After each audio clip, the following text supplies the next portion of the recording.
Well, good morning and welcome. My name is Kathleen Borain, and I serve as the Maryland Insurance Commissioner. And I'd like to welcome you all here today to what I think is one of the more important events that we'll be hosting at Maryland Insurance Administration this year. Today's discussion about cybersecurity, managing your risk. I think we can all agree that one of the things that concerns all of us is the increasing number of cybersecurity events that we read about and we hear about.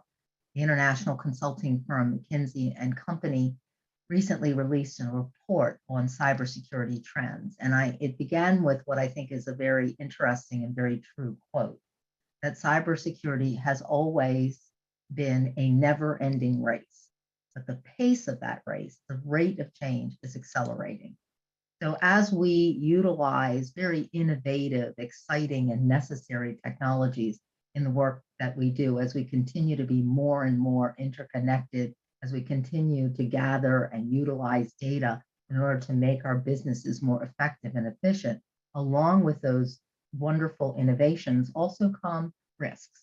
And those risks include cybersecurity events. So circumstances where our data can be hacked and used, circumstances like ransomware, where our data can be locked down and only opened up, if we pay or negotiate with basically the kidnappers of our data.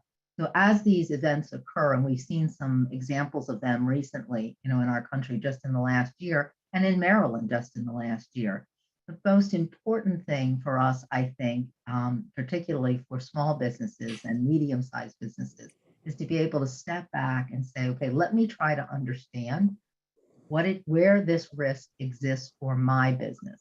So for the kind of work that I'm doing and how I'm doing it, how much risk do I actually have? Where am I vulnerable? And then how do I find out my own vulnerabilities within my own business? So what are my risks? How do I assess them? How do I quantify them? How do I mitigate them? So how do I lock down, close, prevent some of those incidents from happening? And then equally importantly is when I have an understanding of what my risk is, and I've done all the things that I can realistically do to mitigate or to lessen that risk, how do I prepare for if I do have a cyber incident attack, if I am hacked, if my data is stolen, if I do encounter a ransomware event, what do I do in that circumstance? And how have I prepared for it by financing it? So when that occurs, how do I bear the cost surrounding reaction to and dealing with that event? And that's the insurance piece. So looking at when you've done everything you can do to reasonably mitigate risk, how do you finance the consequence or deal with the aftermath of that event? And so we're going to hear today from some very, very knowledgeable and accomplished people in this area. As we get into our program about each of those things, how do we look at risk? How do we reduce risk? And then how do we finance risk? And what are the things that insurance products can do, and how can they help us respond as we think about the big picture of how this issue impacts our individual businesses. Let me just take 1 second and introduce you to the members of my team that are here today, and then I'm going to introduce you to our panelists I'm really excited to have with us today. So first, let me introduce you to Joy Hatchett, who's our Associate Commissioner for Education and Advocacy. Good morning. Robert Brown, who's the Associate Commissioner for Property and Casualty. Good morning, everybody. Craig I, our Director of Communications. Hello and welcome. And Suzanne Forno, our Public Relations Specialist. Good morning. Okay, so as we get into our program, just a couple of logistics. We will be taking questions from the audience after our presentation as time and technology permit. If you have a question for any of our panelists, please let us know using the chat feature and we'll call on you in turn. And Mr. I will remind us of that after we finish our formal presentation. I will note that today's session is being recorded. It will be available on our website after today's presentation. So let me now, this is the best part. Let me introduce our panelists today, at least the best part for me. So first we have Allison Euler, who is an investigator with the Maryland State Police and a full-time task force officer with the FBI Cyber Unit. Welcome. Good morning, everyone. We also have today Kimberly Menzel, who is the Director of Cybersecurity and Aerospace at the Maryland Department of Commerce. Good morning, everyone. And welcome to Dr. Richard Forno, Director of the UMBC Graduate Cybersecurity Program and Assistant Director at the UMBC Center for Cybersecurity. Morning. Michael Papa, Senior Vice President and Director of Underwriting at Diversified Insurance Industries, Inc. Morning, everybody. Welcome. And Melissa Burr, who is an insurance producer at Diversified as well. Good morning, everyone. And John Latimer, Chief Revenue Officer at Blue Ridge Risk Partners. Good morning. So I will tell you that the idea to have this session came from a trip that we took out to Western Maryland last fall, where we had the opportunity to meet with a number of people and companies and small businesses that are in the insurance sector, such as Blue Ridge Risk Partners. But one of the most profound things, or I guess meaningful visits that we had was with the Chamber of Commerce out in Western Maryland. And we got a chance to talk to members of the chamber, many, many small businesses who shared with us the fact that this was their number one concern, that businesses that had really had very little exposure in their view, suddenly as they began to pivot during COVID and open up and do different kinds of things with their business and begin to do business over the internet in order to stay in business, suddenly cybersecurity risk was a big issue. And really lacking the resources of large and sophisticated entities, they were struggling to understand how do they assess their risk? How do they deal with their risk? How do they finance their risk? And really was out of those questions and those concerns that this session was formed. And so I'm very, very excited to turn this over to Craig, who will walk us through today's session. I'm looking forward to learning a great deal, and I want to thank all of our presenters in advance for the time they're taking with us this morning. So Craig, let me turn it over to you. Great. Thank you so much. So Allison Euler, I want to call on you first. And I will share my screen so that you can share your presentation. If you just give me just a second here, and I will share. Okay, can everyone see that screen? I can Okay. see the screen, and if you're good, Craig, I can get started.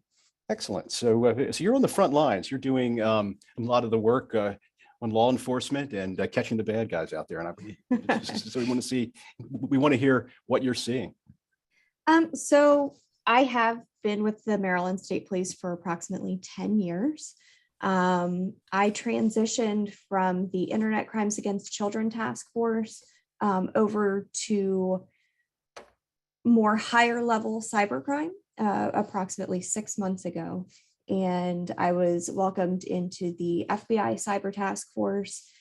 We have a team of about 6 criminal cyber investigators for our area of responsibility. So you guys can only imagine what our call volume is. And I am the only cyber investigator for the Maryland State Police currently. So it is a little daunting. And as Kathleen said, it is a never-ending race. That is correct. And it can be quite overwhelming. So at the end of my presentation, I do have a questions slide. If any of you have questions for me, I have my state and my federal emails up. If you have questions, please feel free to email me. I typically don't provide my phone number just because I am all over the place, and I typically work in a SCIF where I don't have my cell phones on. But if you send me an email, I do have them attached to my person 24 hours a day. Next slide. So today we're going to talk about business email compromises. I have dealt with quite a few small and large businesses in Maryland. And the common things that I'm seeing from these businesses are being victims of wire fraud, malware, ransomware. The malware and ransomware go hand in hand, but we're going to talk today about how to go through and kind of harden your defenses, things to look out for, and ways of intrusion.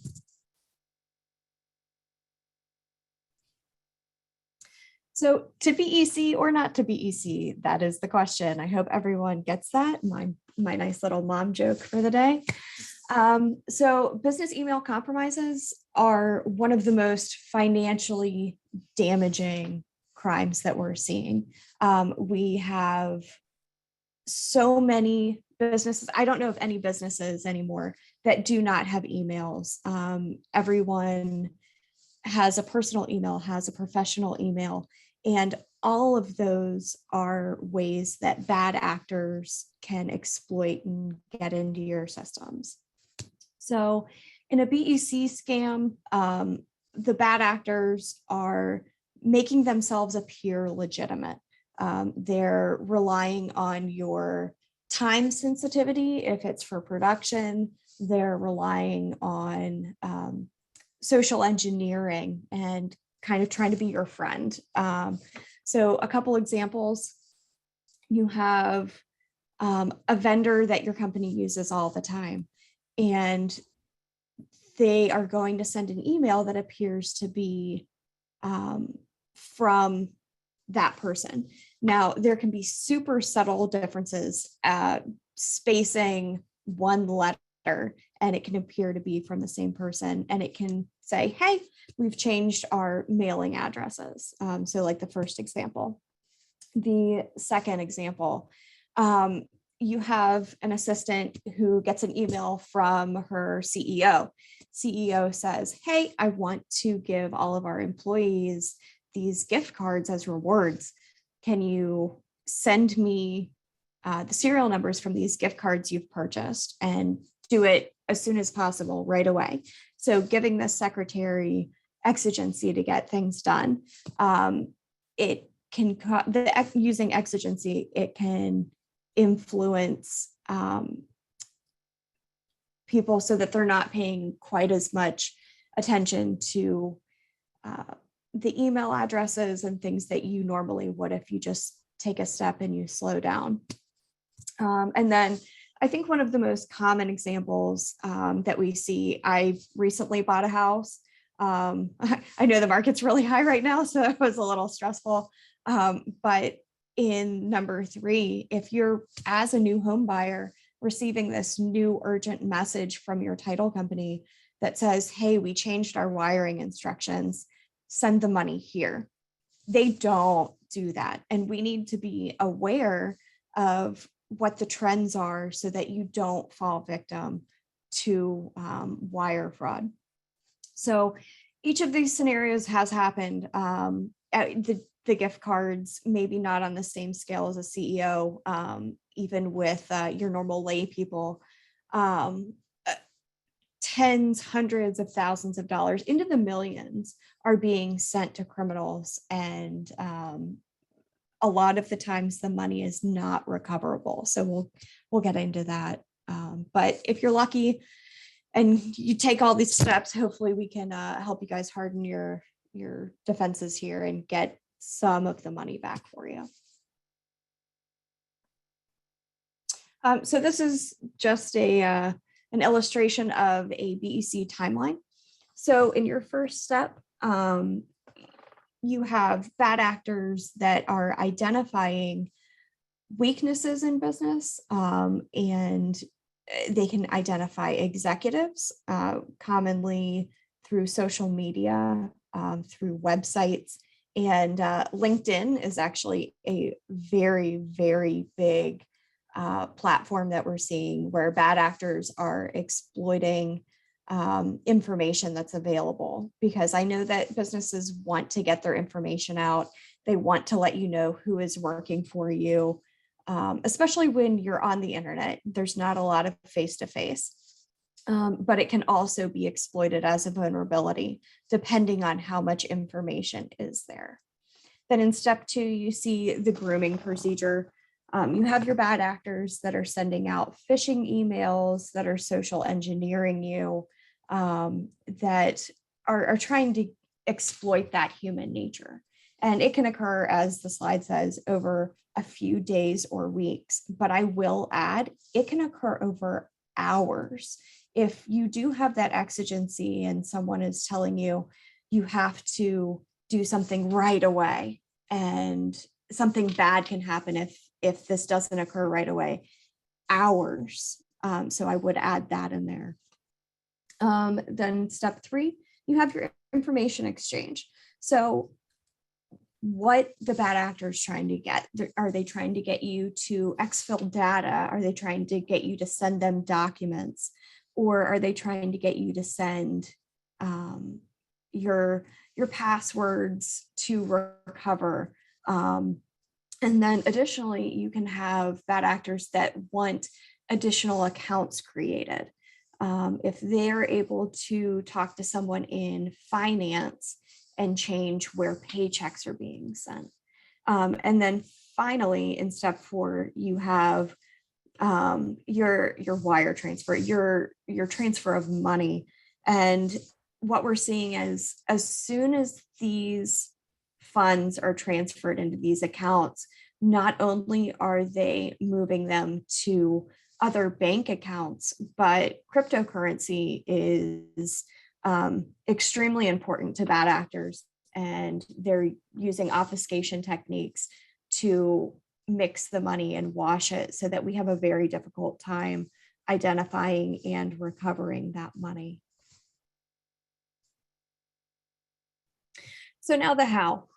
As I talked about before, just basic changes in emails. So to spoof an email account is not difficult at all. I don't suggest Googling it, but if you do Google spoofed email accounts, it is very easy to create. And as I said, something as simple as changing the E in Kelly for that John Kelly at examplecompany.com. There you go. That's your bad actor. And I cannot tell you how many times I've had small businesses that say, hey, Allison, we thought we were doing everything right. And then I saw that there was just this subtle difference. And that's all it takes. So just taking the time, slowing down, making sure that the emails are in fact the ones that you want to send them to. And then, as I said, the spear phishing techniques, appearing that they're a trusted sender, they're tricking these companies into accessing accounts and data that gives them additional means of conducting more BEC schemes. And then finally, we have your malware. So any malicious software, they can infiltrate company networks and start moving laterally across the networks, creating additional accounts, gaining information from emails, and then they can go undetected for quite some time if you don't have a proactive IT, and then can even block you out, change your passwords, and gain important financial account information. So going hand in hand with malware is your ransomware. Ransomware, it's one of the more prevalent. I would say it's a game to most bad actors. They ultimately know that if you don't have backups, that you are not functional in your computer systems. So we're going to talk about backups in a few slides, but right now, just know that you can unknowingly download this ransomware into your computer through email attachments, clicking ads, following links, and this malware ransomware can sit dormant in your computer, and you won't know, and like I said, unless you have proactive IT or until your computer is ultimately locked.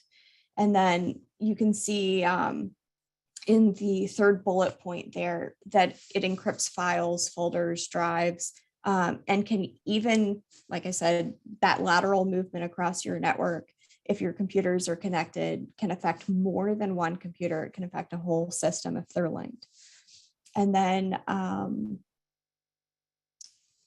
yep, like I said before, down at the bottom, most of the time you don't know that you have this infection until your computers are locked. But I don't want to say positive, but the nice thing about ransomware is, unfortunately, they do have really good customer service. They do want these companies to pay ransoms, so they will be in communication with you. And moving forward for investigators, if you do have communications with these bad actors, that is integral in our investigations. So trying to make note to save that for law enforcement, to save that for your IT people.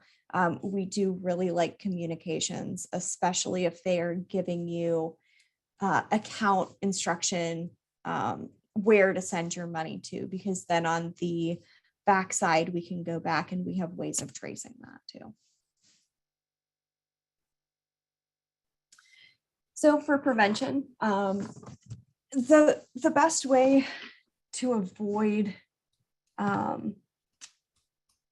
any type of ransomware is to be cautious. Take your time, be a conscientious user. Most bad actors are extremely savvy, but they also know that a lot of times we're in a rush, and that's how we're scrolling through, we're seeing this email, and we might fat finger it on our phone. We might accidentally click on it, not meaning to, even seeing it saying, oh, this is probably a suspicious email, and then you happen to click on it. At that point, it's too late. So we need to make sure that we are slowing down. Keep your operating systems, your software, everything up to date. I can not emphasize this enough. From your small businesses to your large corporations, there's something called pen testers. So penetration testers are finding that the smallest of medical devices that are connected into a healthcare system, they can gain access through those medical devices and then move laterally across your network. And that can have far-reaching, it can cause a lot of damage in a very small amount of time. And all of these bad actors are aware of this. So doing your patches, making sure that all of your software up to date is a very easy and a very good way to keep the bad actors out. For your antivirus, keeping it up to date, making sure that it's running regularly. Another way to help with prevention there. Backing up your data. And then making sure that those backups are disconnected from your systems. It's going to help you, especially in the mitigation phase of any ransomware attacks. You can essentially go through and wipe machines, clean up your network, and have that backup. So backing it up regularly is extremely, extremely important. I cannot emphasize that enough. And then having a continuity plan. I want to say it's not if, but when your company is going to have some sort of intrusion, some sort of bad acting attempt. Just making sure that you are aware that it's probably going to happen. And if you do have these plans, it's going to go a lot smoother. It's not going to be quite as scary because you've educated yourself and you have ways to go through and help recover your information. All right, so I've said this a lot during the presentation. To protect yourself, you're going to harden yourself. You're going to skip down to the number 4, have a healthy amount of anxiety about what you're seeing on the internet. Only give the information that's necessary. We are in an age where we like to overshare. I have several dogs. Thankfully, I don't use any pet names in my passwords, but that is a very common thing that we see. We see kids' names, pet names, and then the information. You see Facebook. I'm not on Facebook anymore, but the quizzes that you would see for what high school did you go to? How long ago did you graduate? Your mother's maiden names. There are numerous memes out there where doing those questionnaires can help guess your passwords and answer your security questions. And that goes into the social engineering for being able to access accounts. Verify. Don't click on anything. Right now, I probably get 3-4 phishing text messages a week. Making sure you're not clicking on the links that you're getting through text messages, block the numbers, delete all of the message. Don't just not open it and then risk being able to come back to it. If you need to contact a company and you're receiving a call from them, make sure, do your homework, follow up, say, look, I appreciate you contacting me, that you say you're from this business. I'm going to look up your number. Can I have your name? Do you have an extension so that I can get back in contact with you? A lot of times, if these are bad actors, they're going to completely flip the switch and they're going to become volatile. I've had bad actors that have started using slurs and profanity because they're so frustrated that you're not falling victim to this. And then, as I've said, slow down, go through the email before responding, before providing any additional information. Hover over top of the email. If they are using just simple obfuscation techniques where it appears this email comes from a legitimate company, and then you're hovering over top of the email with your cursor and you see that, wait a second, this is Joe Blow Scammer at Proton Mail. You're not going to want to reply to that. And then healthy anxiety, I can't say this enough. It's scary when you're getting into it. And there is a lot of hand-holding that goes on initially during these events and the recovery. But hopefully at the end of whatever event we're dealing with, you have a more confident way to deal with this. Two-factor, multi-factor authentication. I have a few emails that actually have 4 different factors. It's a good thing to try and set up for your company so that if one thing is compromised, you have other ways to validate and get into your secure accounts. And then this, the verifying payment and purchases goes back up to the second bullet point with verify. If you can, if you have the capability to go in person and verify requests, do that. But if you can't and you do need to make phone calls, make sure you're looking up the numbers and then verify any change in account numbers or payment procedures. If you're paying your vendors, reach out, contact that person. I had a company, unfortunately, who didn't get paid because their client had sent the money to a different wire.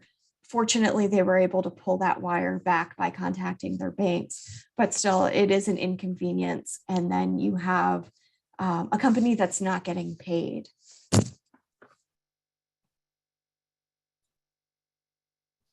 So just to reiterate the considerations, update your software, make sure that you're doing all of those security patches,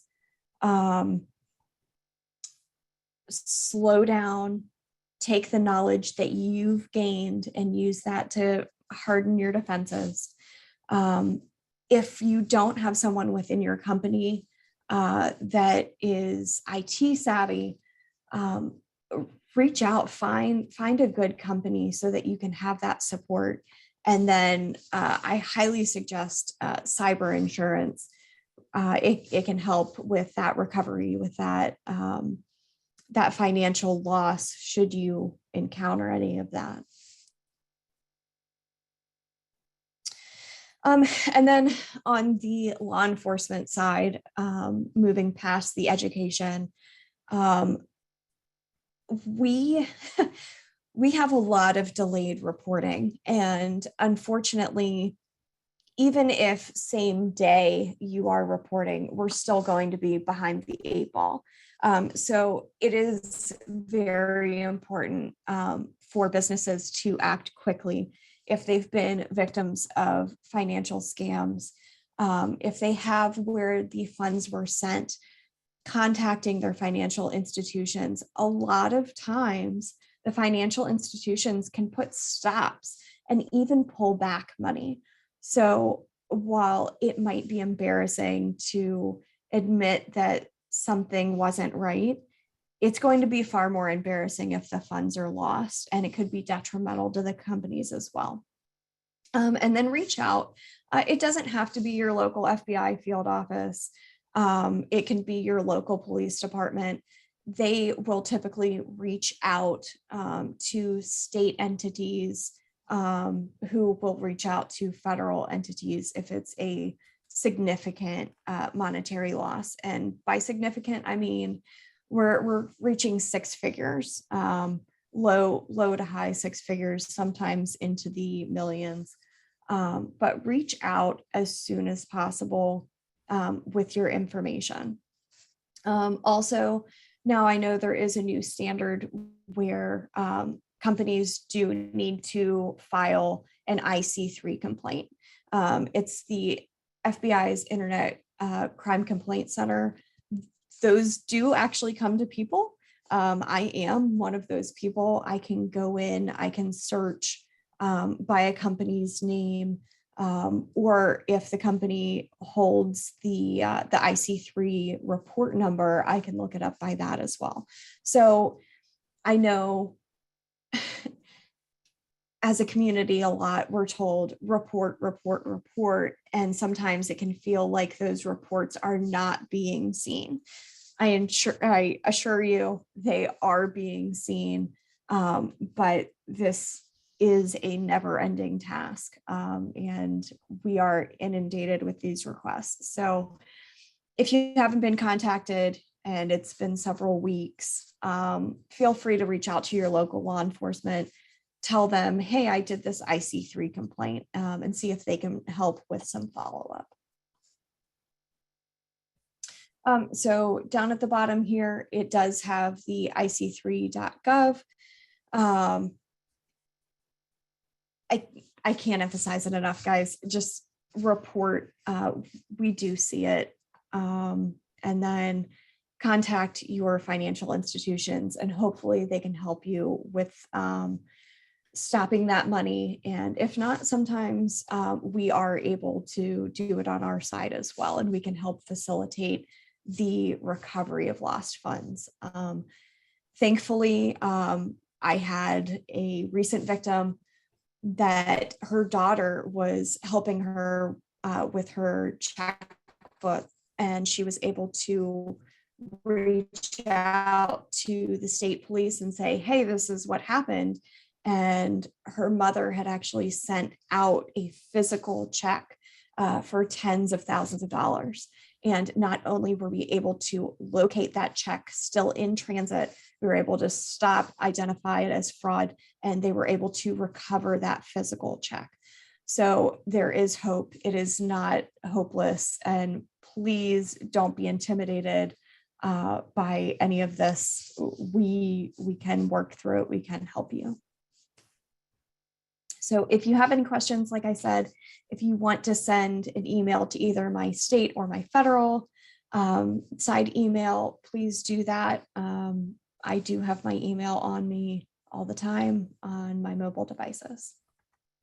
Thank you so much, Allison. I do have a follow-up.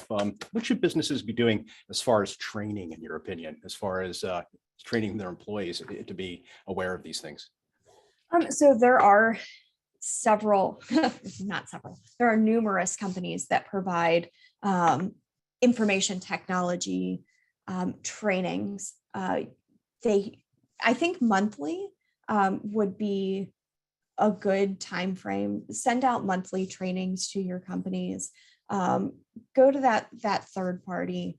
There are a lot of really good resources, and in turn, they're also supporting either small businesses or just helping make your company more difficult to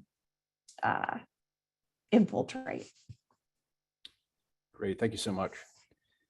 Anybody else on the panel have any questions for Allison? This is Michael from Diversified. Allison, do you mind posting your email address again? I did not get a chance to scratch that down. Sure. Craig, can you pop up the second slide for me? Yeah, let me just Pressure's share my on, screen Greg. again here. Yeah, let's see.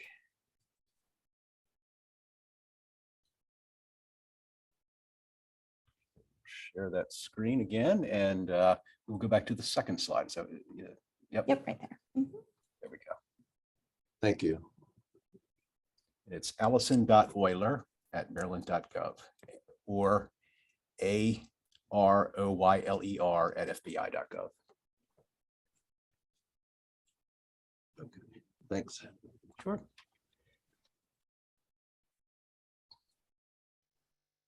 Okay. So now I'd like to turn to Kim Menzel with the Maryland Department of Commerce. And Kim, what are we seeing at the state level? Talk about how big of an issue cybersecurity is right now to Maryland companies, and how our department and how your department is approaching the growing issue. Well, thank you very much, Craig. And Allison, that was a wonderful overview of what's going on in terms of the cyber community. And I'm going to follow up on a lot of the aspects you just said in terms of the state. So one of the things I want to talk about the state of Maryland is that I think we're seeing a precedence within the state as a whole to increase our security posture. Recently, I'd say in the past year, our CISO, who is Chip Stewart, has created his division or separated out from just the Department of Technology. And we're really looking at securing the security posture of not only its citizens, but its businesses as well. We've established a chief privacy officer and a chief data officer, two positions for which we're not currently within the government. So I think that's saying that, yes, security is important. It's sending that message to everybody. Security is just not for businesses, it's for all citizens as well. So that's very good to see. And I believe that with that type of messaging, it's filtering down through our businesses and down to our citizens as well. In addition to that, the Maryland Department of Commerce has recently won an award, a grant award through the SBA, the Small Business Administration. And we are thrilled to be working on a pilot program actually directly with the small businesses. So I wanted to talk a little bit about that right now. It is called the SCRIM, the Small Business Cybersecurity in Maryland. That is our acronym for our pilot program.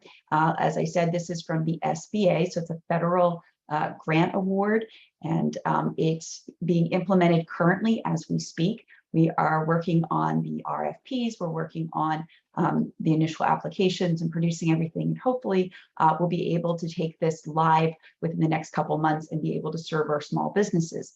What does that mean? Actually, that's looking at creating a 3-tiered program. This is a pilot, so hopefully if it's successful, which we intend it to be, we'll be able to utilize it across different sectors and across different maybe states, we shall see. Initially, what we're doing is we're hiring contractors to do mitigation, or I'm sorry, to do vulnerability and weakness scanning within the small businesses. Then there is a training part as well. So these small businesses will have to go through cybersecurity training and then more specific training according to their industry. And everything is then followed up by mitigation phase through contractors or our commercial cybersecurity firms within the state, or it doesn't even have to be within the state necessarily, but we'll go ahead and provide mitigation services. And all this, of course, is at no cost to the small businesses. We are looking at the small businesses that are according to the SBA guidelines. We are working with the SBDC and CAMI, which is the Cybersecurity Association of Maryland. So those are our partners within this particular program.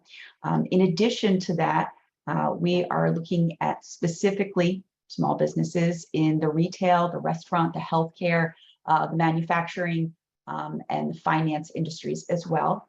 So we are really looking at what some people consider, I don't know, I guess some of the lowest hanging fruit that's occurred in cybersecurity, which means basically the businesses that are probably the most vulnerable. And this can be people that are supplying certain products and services to larger businesses, because I think, as Allison had stated, usually the larger businesses, the enterprise businesses, have a really strong IT department, and they've got really they've got very well secured equipment and networks. And so they're not really interested necessarily in the cybersecurity, this type of cybersecurity program, but it's our smaller businesses that we really need to be concerned with, because we find that the attackers, they don't really care to the size. They're really looking at how they're going to get in. And if they can get in through the smaller businesses, then that just causes a ripple effect through everything. So Commerce is in support of small businesses, obviously across the state, not only with this particular program, but with other initiatives as well. We do support our incubators and our accelerators across the state of Maryland for our startups and our smaller businesses as well. There is an initiative or a program called the SEALS program, which we are looking at the MIC, the Maryland Innovation Center, which is in Howard County specifically. And they are working on a program with a group of wonderful cybersecurity professionals to provide cybersecurity and implement it and bake it into, or even have it as, I should say, secure by design, into these small businesses that are coming into these accelerators and incubators, so that they're including that as part of their business plan, as part of building their products and their services, so that it's something that is not an afterthought, which occurs many, many times. Many times we also find that these small businesses are not educated in cybersecurity, and that's fine, because that's not supposed to be their main bread and butter. They're supposed to be focused on whatever product and service that they're producing and giving their time and efforts to their clients. So we're trying to go ahead and help ease that transition and really help make sure that they are secure in terms of cybersecurity. In addition, we also look at our efforts in terms of education and workforce development in terms of cybersecurity. We were active in implementing cyber ranges for K-12, as well as different cyber ranges in the higher education sector as well. We believe that is building our pipeline, which then, of course, directly influences our cyber workforce. And if we have a strong cyber workforce within the state of Maryland, then that only strengthens our security posture overall. So those are the various initiatives and programs that are going on within the state right now. There are many others that are also occurring within our organizations that we work with. The Commerce is very much concerned and very much supportive of making sure our security posture is strong within the state. And we work hand in hand with the government. We work hand in hand with the federal, the state, the local government, all the academic agencies, as well as all the commercial entities as well across the state. Great, thank you. So you had mentioned kind of that lack of awareness. Is there any kind of awareness campaigns going on for small companies, for very small companies? Sure. Actually, different organizations are obviously obviously producing those various webinars and conferences and whatnot. Recently, I know with Commerce, we did a webinar for the manufacturing industry to make sure that they have awareness of cybersecurity and what resources are available. And having said that, Craig, I really think that it's really industry specific, because cybersecurity needs in the healthcare industry are very, very different from the manufacturing industry versus, versus the finance industry. I mean, we can all have that general awareness, which is important, that cyber hygiene, but I think you need to go beyond that.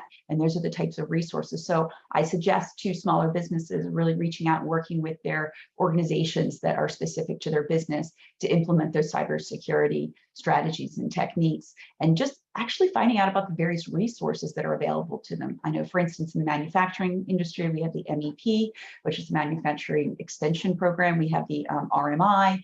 With healthcare, I know, and actually we're looking at the MTC, which is the Maryland Tech Council. And there are different resources that they can reach out to, depending upon what industry they're in, to help overall. But of course, if they are looking for specific resources for them and for that awareness, usually our Cybersecurity Association of Maryland, we call it CAMI, cybermd.org, they tend to provide a great deal of, or number of resources as well. Excellent, thank you. Sure. Any questions on the panel for Kim? Everybody's all quiet. And you know what, actually what I will do is I have the SCRIM program set up here, or up on our website for Commerce for small businesses, and small businesses can apply. And I really do encourage them to do so. And so I know many of you are involved in the insurance agency or involved with small businesses in some manner, shape, or form. So I would encourage them to obviously get involved in that particular grant program, because I think that it's going to be something very impactful for them. And even if we're looking at 40 businesses at this point, but 40 businesses can turn into 80 businesses, and et cetera, et cetera. And we're really about making sure that the security starts at the, from the bottom up. So thank you. Absolutely. Okay, great. Thanks so much. Thank you. So Rick Forno, at UMBC, you and your team are studying cyber attacks and cybersecurity very closely. What are some of the biggest threats that businesses are seeing right now? And what kind of trends are you seeing when it comes to our protection of data? Okay. Well, I think the biggest trends in terms of threats are what we heard about earlier: ransomware, malware, phishing, identity theft, data breaches. Those are, those show no signs of stopping anytime soon. But I kind of want to take a step back and build on some of what Allison said early, because I think it all kind of ties together what we're seeing with trends and kind of how we got to where we are today. I think that there's a lot of overlap between the two. So, I mean, in my view, and I come at this not as an academic, but as somebody who spent 25 years in industry as a security engineer, all the way up to chief security officer for a major infrastructure company. So I've got the boots on the ground experience here as well. I think cybersecurity really starts with prevention. And you have to start there and build security in from the start when you're designing your networks, your corporate infrastructures, and what products you're using to run your business, whatever size. You need to make sure that you have the right technology. The technology is configured correctly. It's kept updated and current. You've got the right policies and procedures in place that enable you to move quickly when problems occur. And that might include things like having, making sure your backups are done appropriately, as we heard earlier.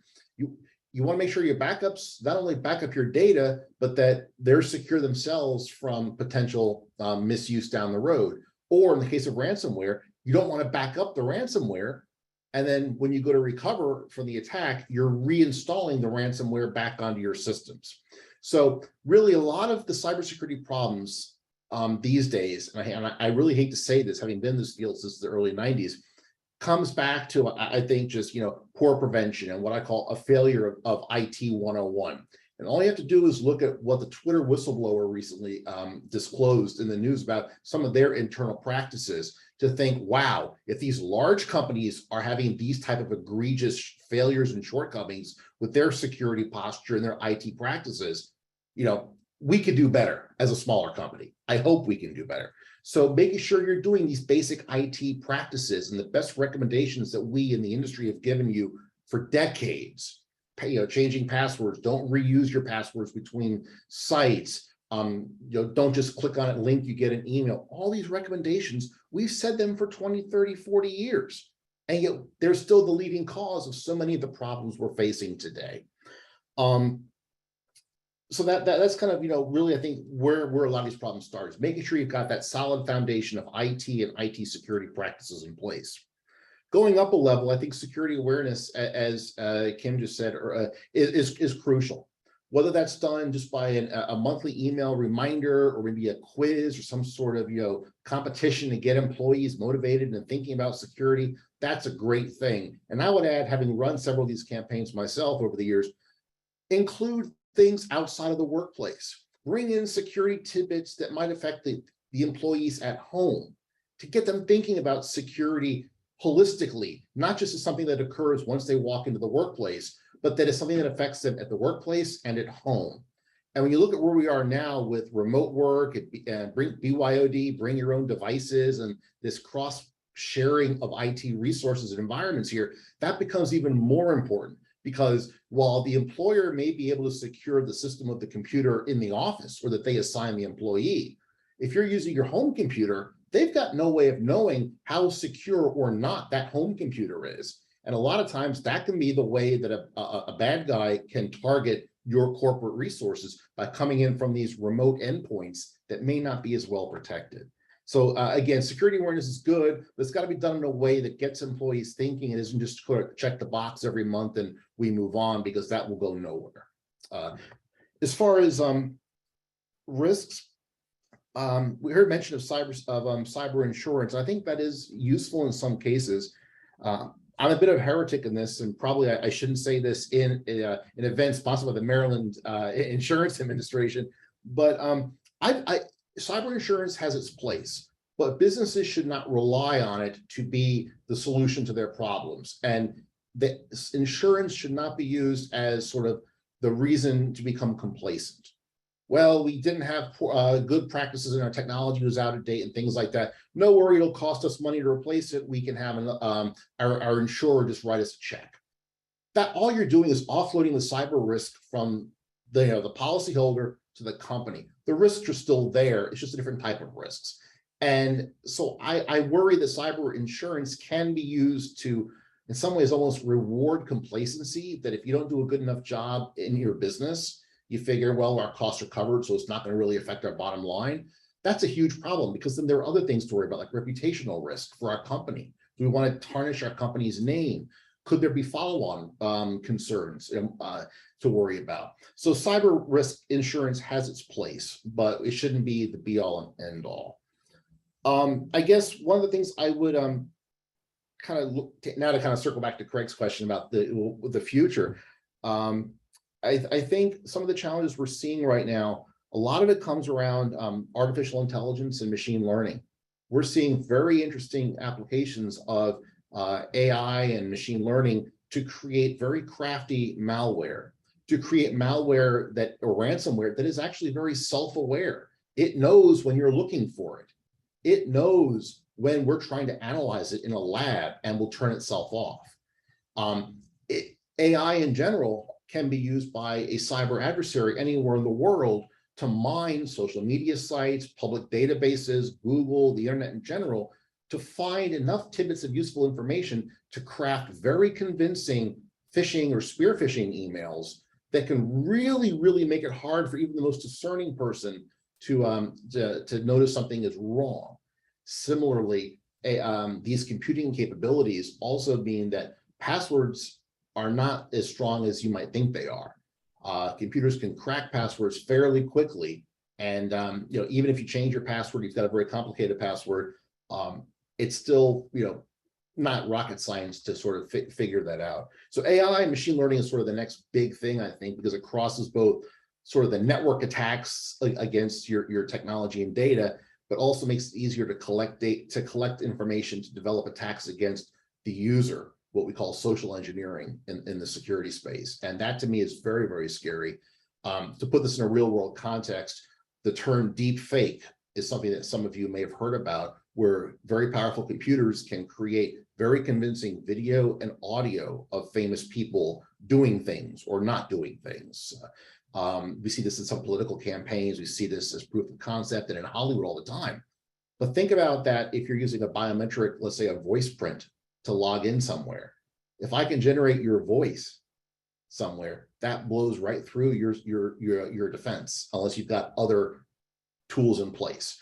So the advances in computing are always going to be 1 or 2 steps ahead of our ability as defenders to guard against it. It's been an ongoing struggle for 20 or 30 years, but that's kind of the lay of the land, and we've kind of gotten used to it. Ransomware is still a huge thing. I'm glad Allison spent a lot of time talking about that, because we saw this locally in Baltimore a couple of years ago. The city got shut down. We've seen this in Atlanta. We've seen this in other places. It targets small businesses, local governments. Ransomware is very, the smaller you are and the less well-funded you are, the more attractive of a target you are for the cyber criminal, because they know you don't have the resources for good cyber defenses. That's why I said at the start, doing those IT best practices early on and often can help raise the bar and make it more difficult for these types of attacks to succeed. I could go on and on, but I think that's kind of gives you enough of a starting point to kind of open a discussion. On that bright note, that's pretty scary stuff. I'm the optimist here, by the way. But yeah, I was intrigued by what you said about about people working at home, and being vulnerable there. Anything else to add on to that? I'm just because so many people are doing it nowadays. Right. Well, COVID in particular, I think, really brought the idea of remote work to the fore and for everybody. And the pivot was so quick to maintain continuity of business operations, regardless of size, that a lot of these companies and employees just started using whatever computers they had at home to do their work. Now, that might be okay if you maybe run a flower shop or a local, some kind of a smaller local store. But if you're a large company, a prominent company, if you suddenly move from your desktop computer in the office in Columbia Gateway to a Windows computer at home that's got next to no security on it here on a cable modem, the bad guys troll these cable modems and these networks all the time looking for ways in. So that right there makes it, COVID was a golden opportunity for adversaries to find ways into a company's internal network and do all kinds of mischief. It's interesting to see how this is here to stay. So it's now here we are 3 years on. I think a lot of companies are realizing that, and they're looking to find ways to better secure home networks as well. But yeah, this has been a huge pivot, and just as we pivoted, the bad guys are pivoting too. Sure. So any questions from the panel for Rick? Okay, so now people turn to the folks who are dealing with the cyber insurance products on the front lines. As a reminder, we have Melissa Burke from Diversified. I think Mike Papa had to drop off, but and John Latimer from Blue Ridge Risk Partners in Hagerstown. So wanted to ask you guys, what are you seeing now in terms of cyber products, and kind of, how are they priced, and what kind of questions do you ask to make sure that your customers have the right policy? So any one of you can join in. Melissa, would you like to start? Okay. Happy to start.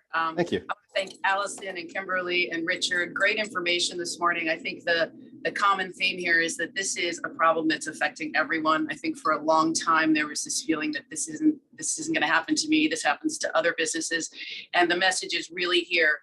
This is affecting all of us. And I think in many cases, especially the smaller businesses, because again, they may be the low hanging fruit, don't have all the checks and balances in place. So very, very timely and important information.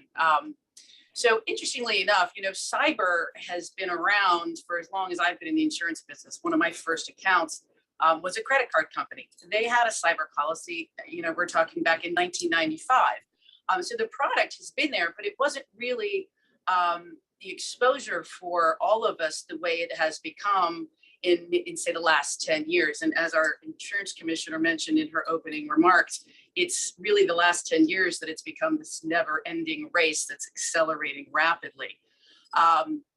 And I'm going to speak to Richard's comments about relying on cyber. And I think you're absolutely correct. 10 years ago, we could go out to the cyber market, ask our clients 6 questions and get a pretty decent cyber quote for very, very little money.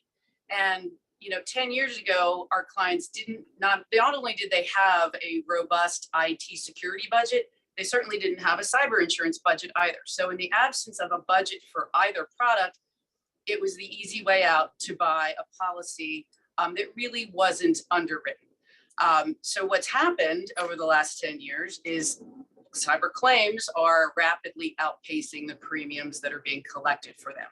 And any business knows that that's just not sustainable.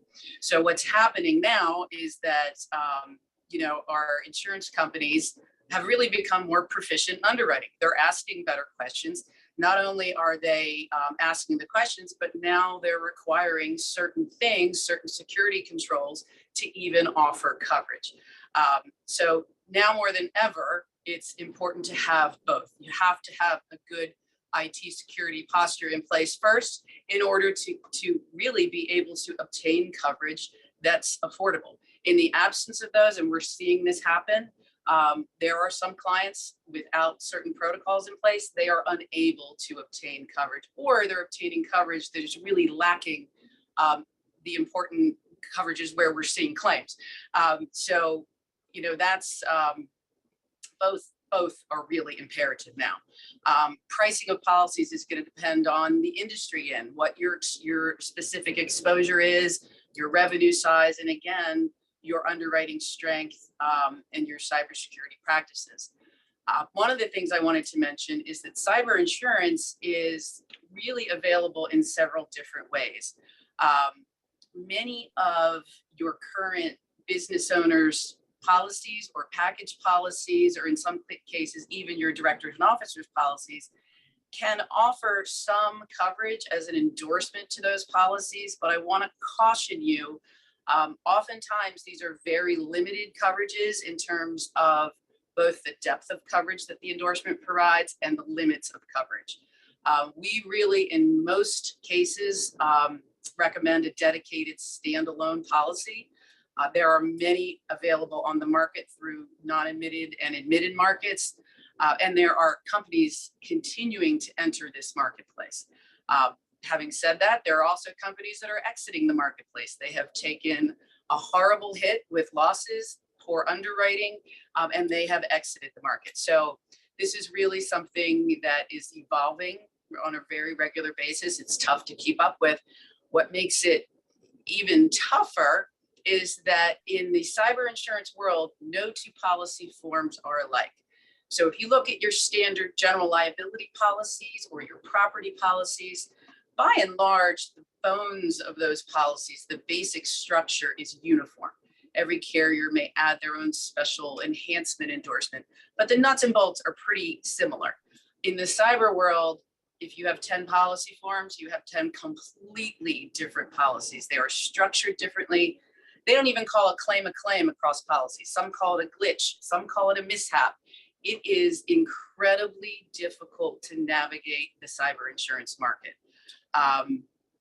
Definitions and exclusions vary widely from carrier to carrier. So as you're evaluating a policy, it's really important to pay specific attention to those definitions. And I always like to start off with the exclusions. You better know what you're not covered for right up front. So many of our markets are continuing to broaden their coverage as we see new exposures, the man in the middle, the invoice manipulation coverages. But I also caution you, as coverages are being added, we are also seeing renewals every day that come in. And the $1 million that was provided last year for extortion, ransomware, business income is now being sublimited to $100,000, maybe with a $25,000 retention. Not much coverage happening there. So I caution you to be very careful when you're looking at your coverages and comparing different policies and forms, limits, definitions and the like. I think this is going to continue to be an issue. But again, the more that we educate folks on what to look for and what a policy should have, I think the better off we all are. John, what are you seeing in the Blue Ridge? So I would say, first of all, I would compliment. I think Melissa just covered the insurance landscape perfectly. I won't echo or repeat anything that she just said. I think what I would do, because I think it was all exactly right. I think I would just extend across the page maybe a little bit further the discussion that Richard started and Melissa just carried on about the idea that it's about being insurable. It's not about purchasing insurance. And so I think it really starts if you accept insurance as one leg of the stool in a risk management program. It used to be that people talked about having a risk management strategy if they were a certain size company, specifically along cyber. You would hear someone say, well, I don't take credit cards, so I have no risk. Well, I think current events and the media have done a nice job of confirming for people that it has no idea. Does not matter whether you take credit cards anymore. It's not about e-commerce. It's about information. It's about data. And so no matter the size, whether you're a 2 or 3 person business or you're a 200 or 300 person business, from a risk management perspective, you've got to look at your cyber preparations the same way. Maybe you have less infrastructure. Maybe you have less hardware, software, or human capital in your company, but you have no less risk. And so from my perspective, I think the only thing I could add to what Melissa and the other presenters have said is really turning your risk management program out in front of the insurance product. So Richard's right. You don't buy insurance so that cyber insurance, or frankly any insurance, simply so that someone pays a check or writes you a check in the event something bad happens to you. That's the promise that we sell every day in the insurance business, but it's not the reason you buy insurance. You need to buy insurance to backstop you. You need to buy insurance to cover the gaps you can't cover with good policy, with good procedures, with good planning, with good controls. And so Melissa's exactly right. First questions that we have to talk to our clients about is, what are you doing today to prevent the bad actor from being able to harm your business? And then once we understand that, and once we then craft an insurance policy around their risk, what's left that's not being cared for through risk management and what they can't care for, right? There's certain inherent things you just can't necessarily control. That's what we're buying the insurance for. That's really what we're crafting a policy around. And she's right. I mean, every policy is different. There's no such thing as a cyber insurance policy per se, or a template per se. They're all different. So it's about talking, about the right things, about the right controls around the right policies, and then crafting a policy to backstop the business behind that. Final thought, and that is, not every insurance agent or agency is properly tooled to be able to help you through this risk. And again, it's not about the size of your company. It's not about what you make or what you do. It's about the fact that everybody has said the same thing from the beginning of this presentation this morning, and that is, this is such a fast-moving problem. And frankly, the insurance industry is playing catch-up every day. We're trying to build policies around what has already happened. And so it means that you need to start with an advisor, a specialist in the insurance business, but one that understands cyber. So maybe you buy that from somebody else, then you buy the rest of your insurance products from. It's not often what we say in a sales business, but at the end of the day, what you're asking us to do today is to talk about what's best for the participants on this call, and what's best for the participants is to make sure they're talking to the right folks. If your insurance agent doesn't understand cyber at the level they need to tell you that, and you need to find a specialist. So that's what I think. I think this is about controls. I think it's about insurance, but it's about controls, and it's about talking to the right people. And if you're doing that, you're getting good advice. Great, thanks so much. So any questions for our brokers from the panelists?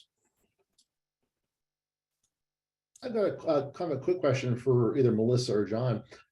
When you're underwriting a cyber insurance policy to a business, do they self-certify that they've done, X, Y, and Z with technology? Do they show you receipts, or do you send somebody out to actually inspect? Oh, yes, you've got these technologies in place.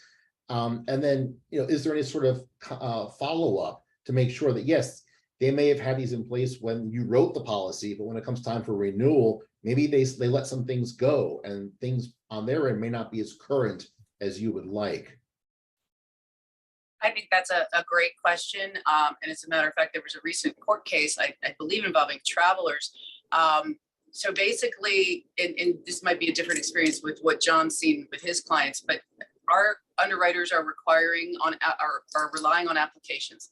Basically, applications that the insured is completing. In some cases, they're sending them to their third-party IT vendor to complete some of those sections. What everyone needs to remember is that in many cases, that application becomes a warranty to your policy. So you're stating that these are things that you are doing. And Travelers recently, I believe it was Travelers recently won a case where they did not have to pay a claim because the insured was not doing what they said they were doing on their application. I do know some carriers have some risk management tools, can do some third-party scanning of your system, but not everyone is doing that. I think by and large, they're relying on your response or the client's response to those application questions. So again, great point. Be cautious of what you're putting on that application and make sure that you're doing what you say you're doing.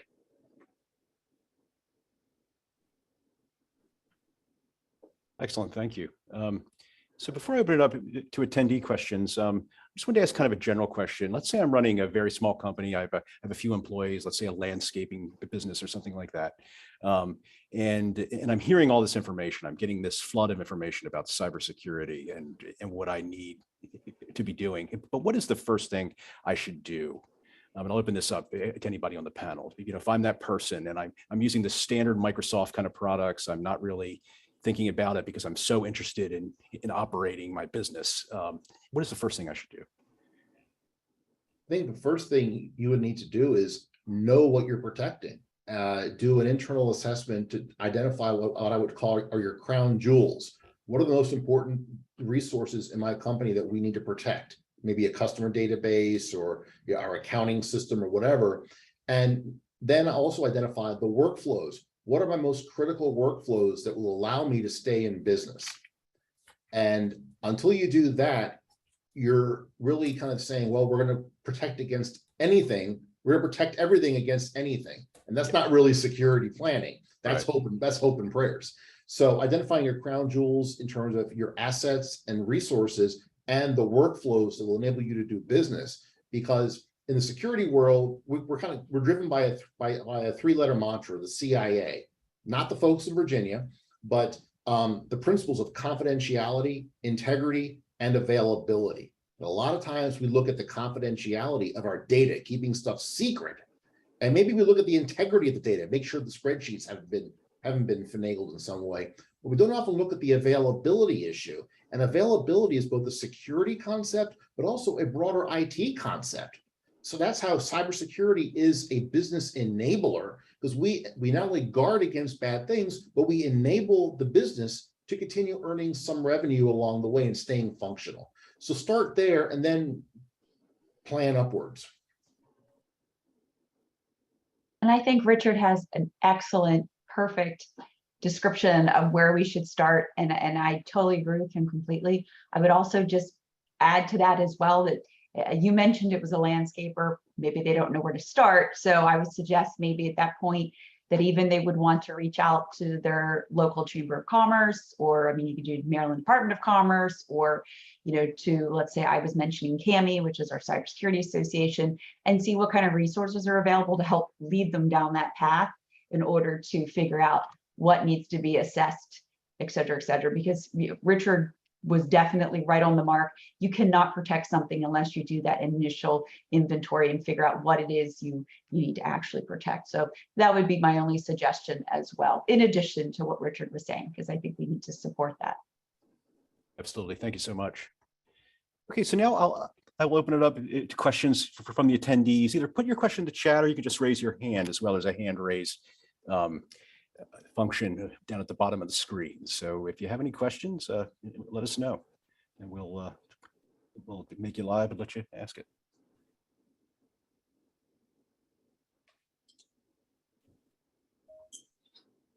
Give a few seconds here and see if anybody has anything.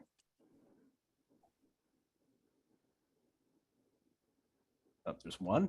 Okay. So, okay, I think you have the ability to speak now. Whoever raised their hand, Robert. Yes, how are you? Good. My name is Rob. Thank you. I was going to write in the chat, but it said that chat is disabled, so sorry. Oh, I'm sorry. I just got on the call, I just saw this in my email, but has the concept of legal insurance come up in this call? And also, like, do they have cybersecurity outside of the insurance? Do they have like cybersecurity risk assessment companies in the market right now to assist small businesses or even large companies that you all have discussed throughout this call? Because I just got on like 18 minutes ago.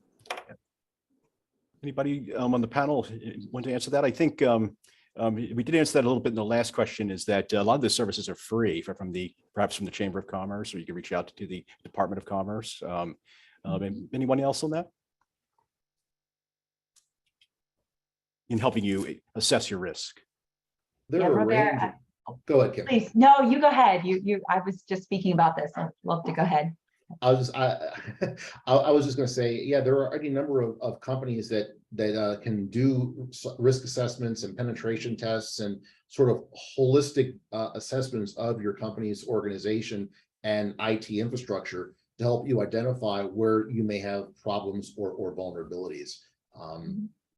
I can't name any off the top of my head, but I know they're out there. Yeah, there are a ton of them, Robert. That is not a problem. And depending upon where your business is located or the business that you need those services for is located, there are always many cybersecurity firms in the area, and they specialize in exactly what you're looking for. As I said, you could either reach out to your local Chamber of Commerce within that particular county, the economic development.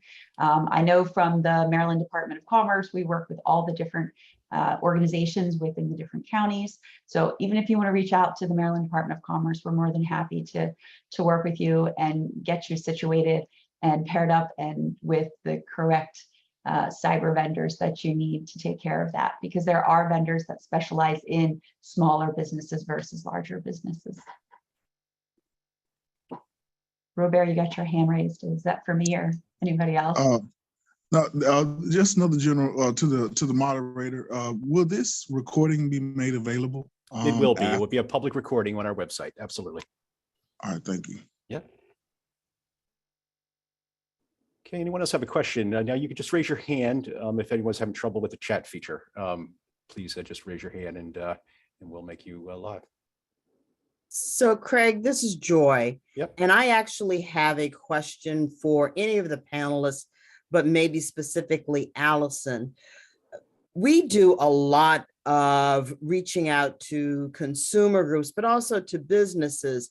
And sometimes one of the things that we hear from our smaller businesses is we've got limited assets, and this quote unquote cyber thing is not an issue for my real small business. And what I'd like some of you to speak to is whether or not this is an issue for any size business. So what I would say to that is it's not an issue until it is an issue. A lot of the small businesses say, I haven't had these problems yet, we're good, but then they're inadvertently leaving themselves open to some sort of threat. So at the bare minimum, I would say have a plan and at least have them consult with someone. And it's kind of like turning a blind eye. It's not if it's going to happen, it's when. And it's going to vary. Maybe you have a company that's lucky and just has a simple email, but doesn't have any um, any malware that's contained within that email. But it absolutely is going to be an issue at some point. And to say it's not, I don't think is an appropriate comment. So that's my response. If anybody else wants to chime in. I wouldn't mind weighing in on that as well. That's an often objection that we hear is that I can't afford to buy cyber insurance. And our response is you can't afford not to buy cyber insurance. Eventually, as we've stated, it's not if, but when it's going to happen. Those costs, recovery costs, forensics costs, legal costs can multiply very, very rapidly. And the thing to keep in mind, if you're especially a smaller business or even a startup, is that we can customize your cyber coverage for you, right? So we don't have to necessarily have the Cadillac policies for you. We can analyze maybe your biggest exposures and customize a coverage for you. But again, you can't afford not to have the coverage. One thing I would add on that, putting on my professor hat for a minute, is that for a lot of small businesses that don't have the resources, a good opportunity might be to look at your local community colleges or universities for students that may be looking for an internship or even a part-time, perhaps paid opportunity, who are knowledgeable on computers and networks and things like that, who can help be that force multiplier and help set up and kind of build out your IT network in a more secure way than you might be able to do on your own. Excellent, thank you. So we have a question in the audience, and Deidre should be able to speak now. Yes, thank you. I am a private contractor, so my question is, and I think I already received the answer. You can customize that cyber insurance for smaller businesses. But is there anything specific for like private contractors who not necessarily have a business, but work for themselves and work from home?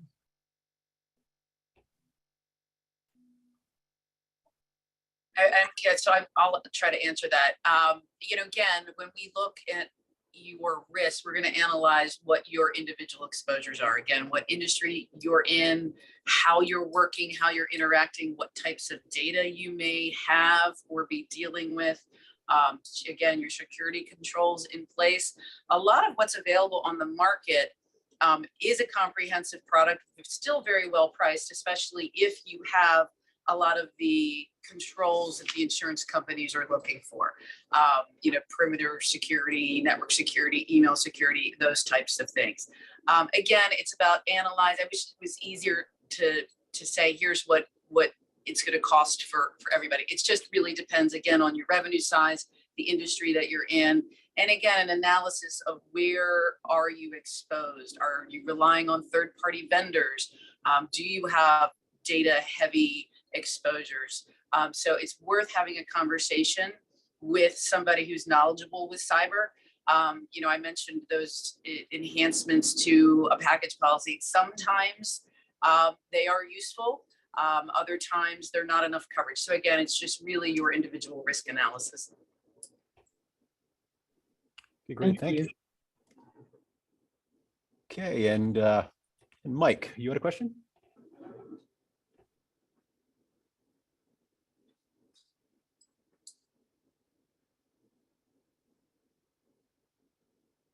Mike, do you have a question?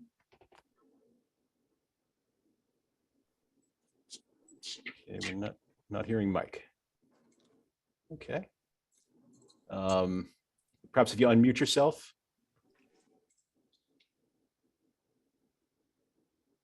Hear me now? Yes. Hi, Mike. Hi. I have a slightly different question for it.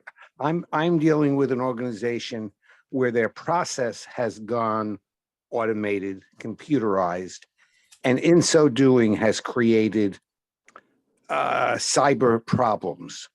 Essentially, they have terms and conditions, and that's one of the things I would encourage everyone to read that I didn't hear.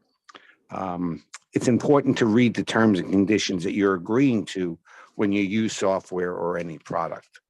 And many two people don't bother doing that. But I'm someone who does.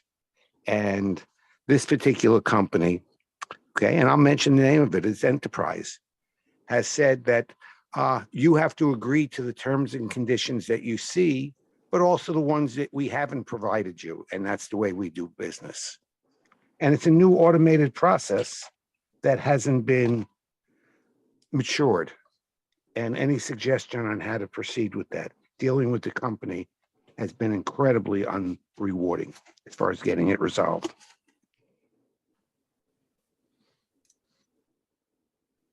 Any advice on software terms and conditions? And Well, no, it's not software terms and conditions. okay. Their conditions say you agree, you have read and agreed to the terms that are referenced here, but not provided here. Mhm. I'll And- take a stab, Mike, I'll take a stab at that. Sure. I think it's kind of, it's a bad situation that doesn't favor the businesses or the consumer. A lot of times, in a corporate environment, you have vendors that can do remote updates of software. For example, to push out updates to whatever platform we may be using. Well, we've seen that users will accept those terms and then allow the remote company to do their updating work on their whatever tools the company owns. And that pipeline, that pathway has been used to distribute malware and cause internal security issues. There was an incident last year, you may have heard of it, called SolarWinds. Dealt with this very scenario where we're allowing a third party to come into our enterprise as a trusted partner to update their products, and we've agreed to their terms of service. And the vendor may not be held liable. In terms of the other question, unfortunately, it's very common to see a company say, here are our terms of service.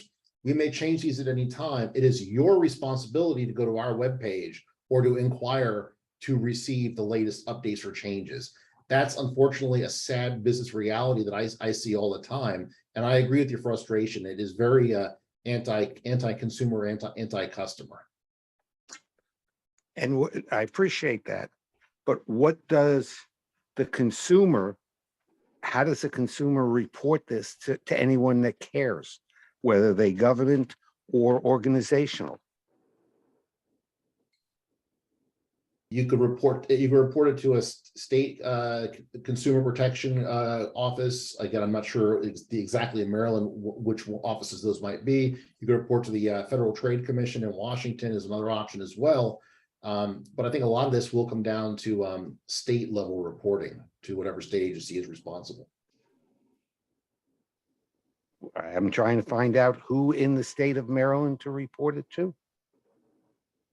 You may try reporting it to the Office of the Attorney General, because that's our major consumer protection. They actually have a consumer protection division. If that is not the appropriate agency, I'm certain they could tell you who to report it to. Okay. Because I have been at the other end and even teaching it at a university level. But the problem is when a consumer recognizes a problem, there doesn't seem to be a feedback mechanism to get it to the company. If that makes sense. Mike, unfortunately, I feel like that's just a continuing issue that we're going to see. And your best choice right now is just continue reporting and being an advocate for that. If you're feeling that passionate, maybe they can get you on a platform where you can present it to someone. But that would definitely be my suggestion, is following what Richard said, following what Joy said. Okay, thank you. Okay, any other questions? Going once, going twice, going three times. I don't think we have any others. But thank you so much. This has been a great talk. I really appreciate it, and thank our panelists, and thank you to all of our attendees. And have a great day.